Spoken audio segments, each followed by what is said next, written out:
bienvenue sur Conscience et dans les chroniques de Sébastien Perria. Aujourd'hui, nous allons aborder un sujet sur ce n'est pas le stress qui abîme, c'est l'absence de récupération intérieure. Avant tout, Sébastien, comment vas-tu bien aujourd'hui? Hello Sophie, écoute, ça va très bien, merci à toi. Et toi, comment tu vas? Écoute, c'est la fille. Voilà, c'est nouveau, ça vient de sortir, hein.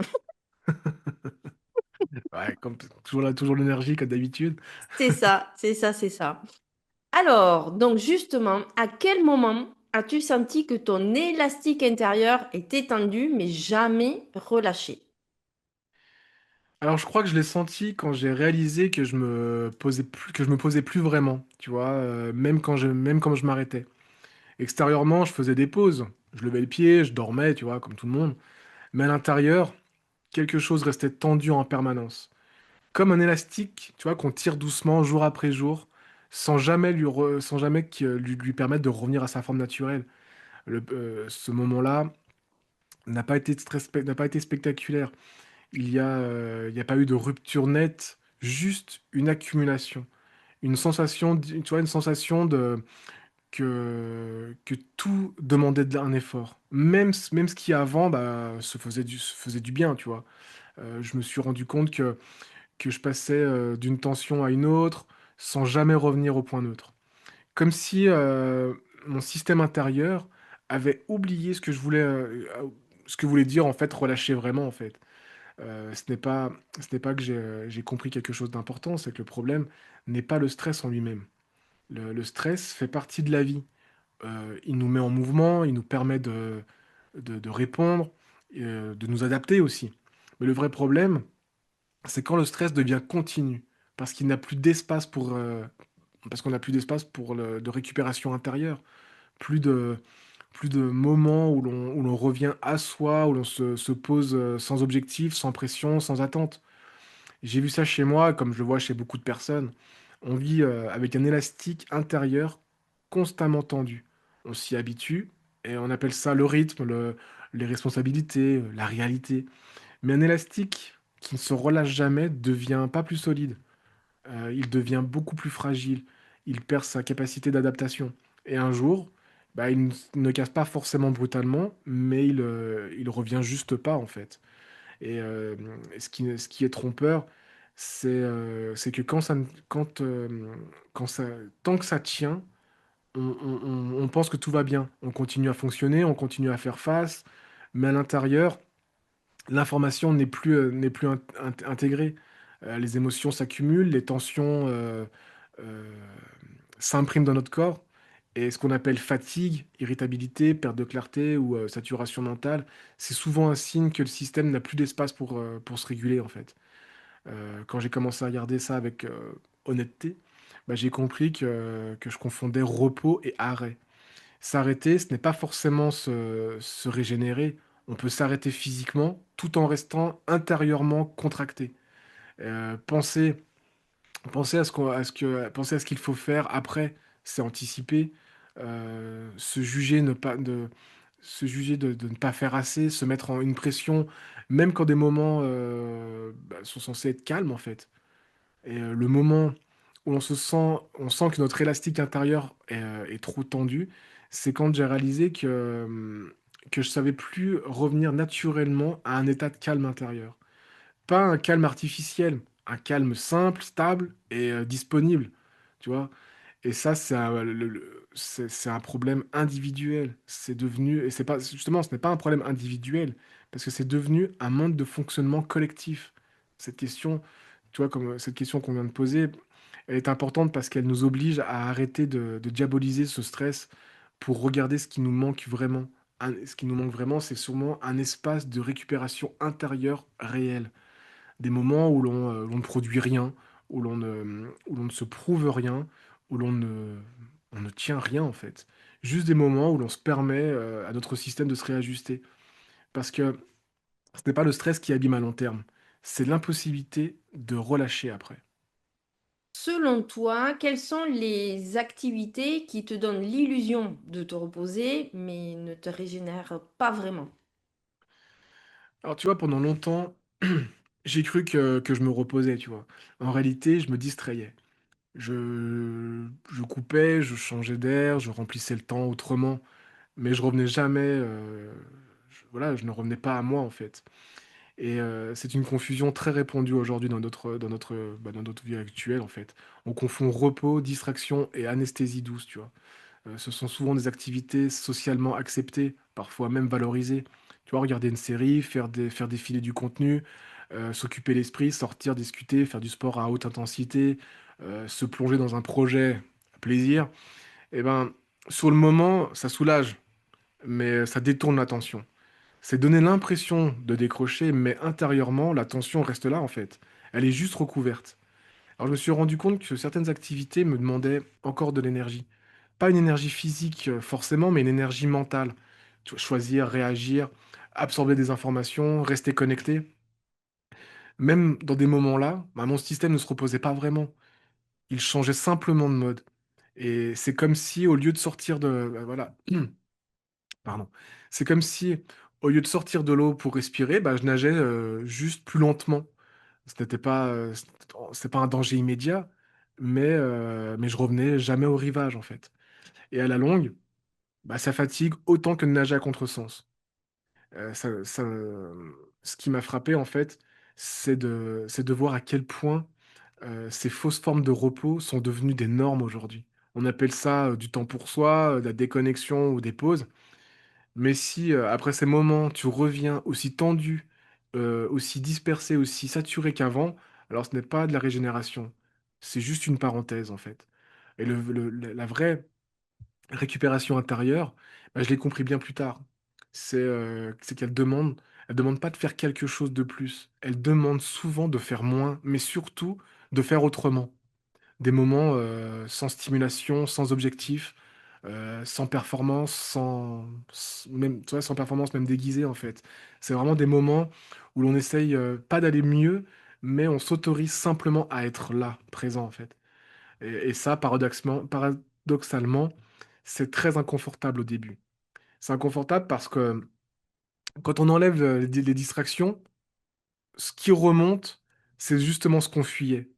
Toi, c'est la fatigue réelle, les émotions en attente, les questions non réglées. Alors on retourne très vite à ce qui nous a, on retourne très vite en fait à nos occupations quoi, pour fuir tout ce qui remonte en nous. Et cette question en fait, elle est essentielle parce que elle nous invite vraiment à faire la différence entre ce qui nous apaise temporairement et ce qui nous régénère profondément. Le repos, le repos qui régénère laisse une trace, un espace, une respiration plus ample, une sensation de vraiment de retour à soi, mais pas c'est pas par une excitation, pas par un engourdissement, mais quand j'ai commencé, tu vois, à repérer ces fausses formes de repos, bah, j'ai compris pourquoi la fatigue ne partait pas. C'était pas parce que je manquais de pause, c'est parce que je ne m'offrais presque jamais de repos intérieur, réel en fait. Et tant que cette confusion est là, on continue à s'épuiser, même en croyant qu'on se repose. Quand as-tu pris pour la dernière fois un vrai moment de retour au rivage sans culpabilité ni urgence? Honnêtement, pendant longtemps, je savais même plus ce que voulait dire revenir au rivage. Je faisais des pauses, oui, je ralentissais parfois, mais il y avait toujours une arrière-pensée, toujours quelque chose qui attendait, une tâche à reprendre, un message à répondre, une sensation que je n'avais pas vraiment le droit d'être là, tu vois, d'être là, d'être tranquille, sans justification.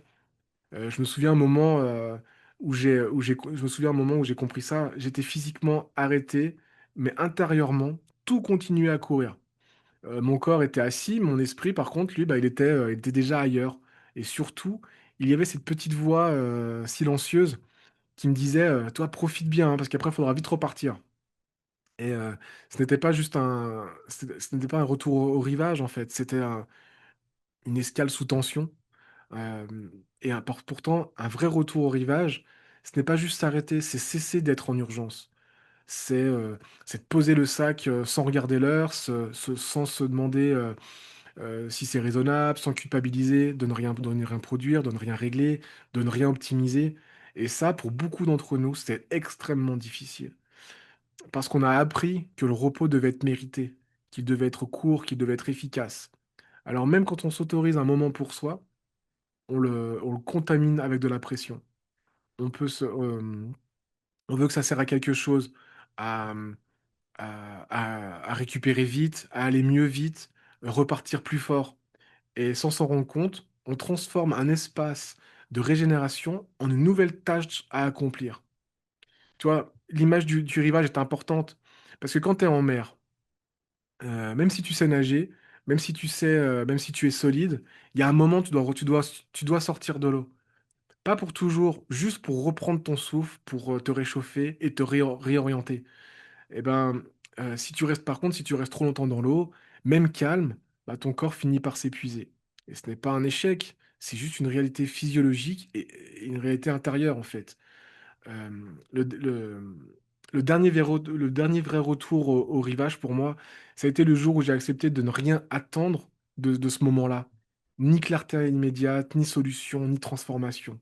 Juste un espace où je n'étais pas requis en fait, où, euh, où je n'avais rien à prouver, où je pouvais être là sans urgence.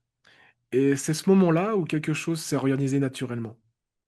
Parce que, parce que quand on y travaille, parce que quand on y travaille, euh, euh, même parce que, comment dire, j'ai perdu mon fil. Parce que quand on y travaille, même parce qu'on cesse de, ouais, on cesse de forcer, le système intérieur, il a besoin d'une zone neutre pour intégrer ce qu'il vit. Sans ça, bah, tout s'accumule, les émotions, les tensions, les décisions non digérées. Et cette question, tu vois, elle est essentielle parce qu'elle me remet de la lumière sur quelque chose de simple. Tant qu'on ne s'autorise pas vraiment un retour au rivage, sans culpabilité ni pression, on peut s'arrêter mille fois sans jamais récupérer vraiment. Et beaucoup de gens ne sont pas épuisés parce qu'ils font trop, mais ils sont épuisés parce qu'ils ne reviennent jamais complètement à terre. Qu'est-ce que tu refuses encore de déposer alors que ton corps, lui, il te montre qu'il n'intègre plus rien? Il y a des moments, tu vois, où le corps, il cesse d'intégrer. Pas parce qu'il est fragile, mais parce qu'il est saturé. Il met du temps à comprendre. J'ai mis du temps à comprendre tout ça, en fait. Je pensais que, je pensais que tant que je tenais debout, tout allait continuer à avancer. C'était que tout allait encore, quoi, tu vois. Et en réalité, bah, je portais des choses que j'aurais dû déposer depuis longtemps. Ce que je refusais de déposer, c'était pas forcément énorme ou dramatique, c'était souvent plus subtil.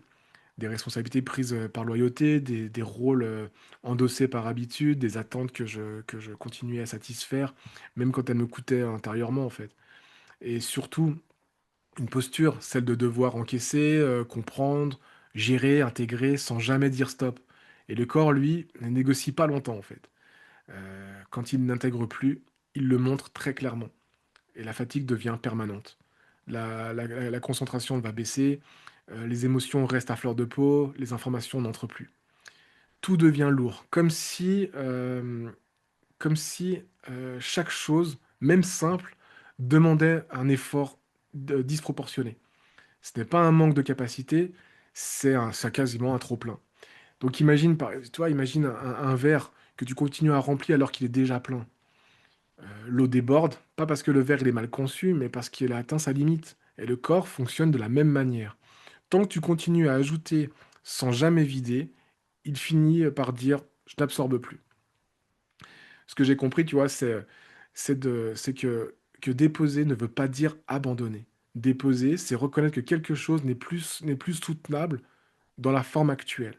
C'est accepter que ce qui est possible, ce qui était possible hier ne l'est peut-être pas aujourd'hui en fait. Et ça va toucher forcément, ça va toucher souvent l'ego, l'image, le sentiment d'être faible, le sentiment d'être fiable ou faible, solide, présent pour les autres. Et tout ça, on refuse de déposer parce qu'on a peur de ce qui va, de ce que ça implique en fait. Peur de décevoir, peur de ralentir, peur de ne plus être à la hauteur. Alors on insiste, on force, et le corps, bah lui, qu'est-ce qu'il fait? Bah, il va encaisser en fait, jusqu'à ce qu'il n'ait plus la place d'intégrer quoi que ce soit de nouveau. C'est une question, cette question, tu vois, elle n'invite pas à tout lâcher d'un coup. Elle invite à être honnête simplement. Tu vois, par exemple, tu peux te dire, «Qu'est-ce que je continue à porter alors que mon corps me montre clairement qu'il est qu'il est désaccordé, en fait, qu'il est en désaccord?» Qu'est-ce qui devrait être allégé, partagé, transformé ou simplement arrêté? Parce que tant que tu refuses de déposer, tu demandes, à ton corps de faire l'impossible et ce n'est pas le stress, tu vois, qui abîme. Ce n'est pas le ce n'est même pas la charge en soi. C'est le fait de ne jamais enlever le poids, même quand les signaux sont là. Déposer parfois n'est pas un choix confortable, heu, n'est pas forcément un choix confortable, mais c'est souvent le premier geste de vraie récupération intérieure. Et oui, du coup, bah, c'est la fin de la chronique. Alors si tu vois, si tu as, ce que je viens de partager, bah, résonne en toi, on se retrouve très bientôt dans notre prochaine chronique. Donc merci d'avoir pris le temps avec moi et si tu veux aller plus loin, je te laisse me contacter, voir dans mes réseaux sociaux et je t'invite, à ce qu'on se retrouve très vite à la prochaine chronique. Prends soin de toi, à la prochaine. Ciao, ciao.